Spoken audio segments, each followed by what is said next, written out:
ए बूढ़ी एगो बीड़ी द ना। तो बुढ़िया बोली, बे बीड़ी कहाँ बा? हम का ब्लाउज में रख ले बाड़ू। अश्लीलता कब नहीं रहा है और कब नहीं रहेगा, केवल मुझे क्या चाहिए, मुझे वहाँ ऑप्शंस हैं, 20 ऑप्शंस हैं, खोज के अपने लायक देख के चलना है। अश्लीलता रहे भाड़ में जाए, अश्लीलता उससे क्या मतलब है। एक जाति सोचता है कि हमारे जाति का गायक सबसे ऊपर हो, दूसरी जाति के लोग सोचते हैं कि हमारे जाति का गायक सबसे ऊपर हो, तो आपस में ये युद्ध करते हैं। गायक कभी युद्ध नहीं करता। ये केवल एक गायक खेसारी जी हैं इसलिए मैं नहीं कह रहा हूं, इसकी हिम्मत देखिए, ये तो डकैत से भी ऊपर बढ़ गया।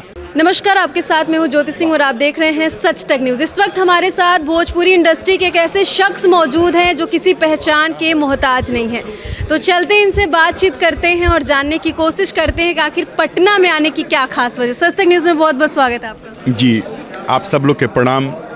और ये बहुत सौभाग्य बा हमार की आप सबसे कुछ कहे सुने का मौका मिलता है। जी बिल्कुल, आपको बता दें कि आनंद मोहन पांडे जी मौजूद हैं जो कि सबको हंसाते रहते हैं। तो सबसे पहले शुरुआत हंसने हंसाने से ही करते हैं। एकदम एकदम एकदम। ए बूढ़ी एगो बीड़ी द ना, है ना। ये बड़ा पुराना है डायलॉग व्यवस्था। और ये इस मतलब वृद्ध के आवाज़ से ही जो है मामला शुरू होता है और हम लोग जो हैं आपकी सेवा कर पाते हैं और तरह तरह के कॉमेडीज वगैरह बना के आप उस माध्यम से सेवा करते हैं, सिनेमा से लेके डिजिटल तक। अच्छा, आप पहले अपने उस डायलॉग को पूरा करिए। कौन वाला? अभी ए बूढ़ी वाला। हाँ तो कर दिया ना। कहाँ की ये 2 ही लाइन तो की है। ए बूढ़ी एगो बीड़ी द ना। तो बुढ़िया बोली, बे बीड़ी कहाँ बा? हम का ब्लाउज में रख ले बाड़ू। उस टाइप का कुछ था, बड़ा ही पुराना डायलॉग है। अच्छा, आप हमेशा इस तरीके के डायलॉग देते रहते हैं, तो पसंदीदा आप लगभग भोजपुरी इंडस्ट्री के ऐसे बन चुके हैं कि आनंद मोहन पांडे का नाम आते ही लोगों को लगता है कि कॉमेडी की शुरुआत हो गई है। ऐसा एक शो लेकर के अभी आप आ रहे हैं, तो इसके बारे में हमारे दर्शकों को बताइए। एक शो है जो जिसके तहत हम लोग यहाँ पे हैं, गोलगप्पा के गपशप। तो पवन तिवारी एक कैरेक्टर हैं जो इसके प्रोड्यूसर भी हैं और इस चैनल का नाम भी है गोलगप्पा इंटरटेनमेंट। तो वहाँ पे ये पहला मतलब एपिसोडिक है, एपिसोडिक मामला है, तो उसका नाम है गोलगप्पा के गपशप। इसमें आपका क्या कैरेक्टर है? मेरा एक कैरेक्टर है जो बूढ़े बाबा, उनकी फूल की दुकान होती है, पंडित जी होते हैं और जहाँ कलाकार आते हैं या जहाँ सारा मामला होता है उसके बगल में ही उनका दुकान है। जब देखते हैं कि वहाँ कुछ हो रहा है तो वो भी वहाँ पहुँच जाते हैं और पहुँच के जो है उसमें इन्वॉल्व हो जाते हैं। तो इस शो में भी कोई डायलॉग है क्या आपका ऐसा जो फेमस हो रहा है? नहीं, ऐसा कुछ नहीं है, अभी तो शो का शुरुआत है। और हर एक शनिवार के शाम को ये शो यूट्यूब पे आएगा। आज अक्षरा सिंह भी आने वाली थी, तो क्या रीज़न रहा कि वो नहीं आई? नहीं, उनका तो वो कुछ रिशीड्यूल हो गया फ्लाइट वगैरह, इससे नहीं आई। अच्छा आनंद जी, एक सवाल और करेंगे कि भोजपुरी में लगातार जातिवाद को लेकर के हमेशा पवन सिंह जी और खेसारी लाल यादव जी में आपस में भिड़ंत होती रहती, कह सकते हैं। तो क्या सब पब्लिसिटी के लिए होता है या आपस में ऐसे पर्सनली भी होता रहता होगा? नहीं, वो इन लोगों में नहीं होता है भिड़ंत। इनमें कभी भिड़ंत नहीं होता। राजा महाराजा पहले होते थे ना अपने यहाँ, तो युद्ध वगैरह हुआ करता था गद्दी के लिए, तो ये गद्दी वाला उनका युद्ध ही समझिए। हाँ, उसमें कुछ गलत अवधारणा नहीं है। मेन गद्दी का मामला है, हम बड़े तो हम बड़े।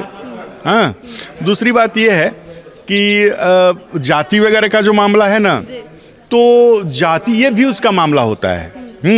एक जाति सोचता है कि हमारे जाति का गायक सबसे ऊपर हो, दूसरी जाति के लोग सोचते हैं कि हमारे जाति का गायक सबसे ऊपर हो, तो आपस में ये युद्ध करते हैं। गायक कभी युद्ध नहीं करता। लेकिन लाइव आकर के फिर ये लोग जनता को क्या बताते हैं फिर? नहीं, लाइव तो तब आते हैं जब बहुत सारा कंट्रोवर्सी जब हो जाता है, तो उसको ठंडा करने के लिए लाइव आते हैं। ये लोग गर्म करने के लिए लाइव आज तक नहीं आए। यानी कि पर्सनली ये लोग अच्छे से रहते हैं? हाँ, अच्छे से रहते हैं सब। अभी खेसारी लाल यादव की बेटी पर एक सिंगर ने गाना गाया था, तो क्या लगता है उस गाने को लेकर आप क्या बोलेंगे? कितना सही है कि किसी की, लोग कह रहे थे कि खेसारी लाल भी बेटी के नाम पे गाना गाते थे, तो वो फोटो थोड़ी लगाते थे पार्टिकुलर।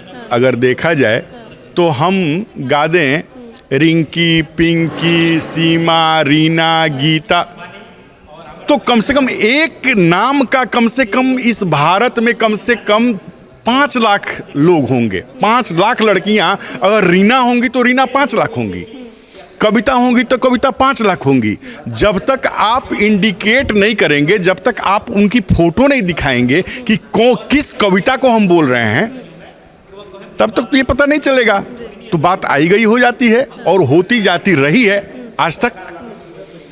इन लोगों ने क्या किया, ये जिसने किया, इसने बजाबते फोटो लगाया। देखिए इसकी मानसिकता देखिए। ये केवल एक गायक खेसारी जी हैं इसलिए मैं नहीं कह रहा हूं, इसकी हिम्मत देखिए। ये तो डकैत से भी ऊपर बढ़ गया।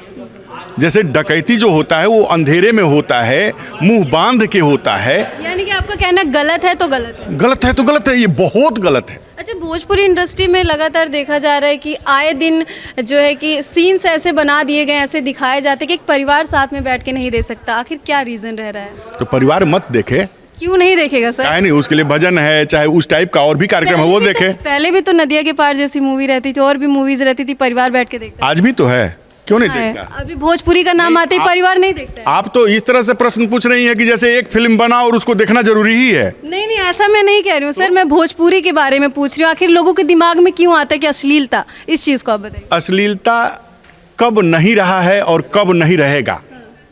अश्लीलता कब नहीं रहा है और कब नहीं रहेगा? केवल मुझे क्या चाहिए, मुझे वहाँ ऑप्शंस हैं, 20 ऑप्शंस हैं, खोज के अपने लायक देख के चलना है। अश्लीलता रहे, भाड़ में जाए अश्लीलता, उससे क्या मतलब है?